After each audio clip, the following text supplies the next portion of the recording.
সকালে নাস্তা করতে করতে জানলা দিকে তাকিয়ে দারুণ একটা দৃশ্য দেখতে পেলাম। তুমি জানো তুমি কত দূরে আমি জুম করে তোমাকে দেখছি?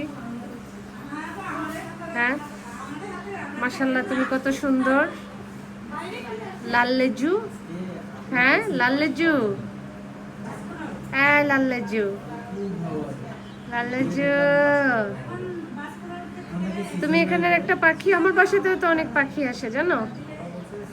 হ্যাঁ, মেহগনি গাছের ফল খাচ্ছ বসে বসে?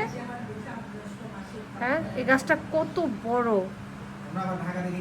অনেক বড় অনেক বড় অনেক বড়, সেই কত নিচে। ওরে বাবা রে, ওরে বাবা রে, ওরে বাবা রে, অনেক নিচে। আর পাখিটা আছে একদম উপরে, চোখ ফেরানো যাচ্ছে না, এত সুন্দর এই দৃশ্যটা, দারুণ একটা দৃশ্য। মেহগুনি গাছের ফল, এই দৃশ্যটা পৃথিবীর সবচেয়ে দামি দৃশ্য। এটা কি পাখি দিদি? দিদি এটা কি পাখি? বুলবুলি, লেজটা লাল।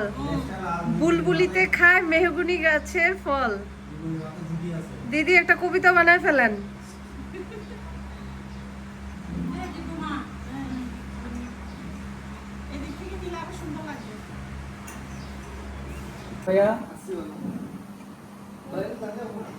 নাস্তা করছি, সাথে হচ্ছে পেঁপে মাখা তেঁতুল দিয়ে, এত মজা হয়েছে।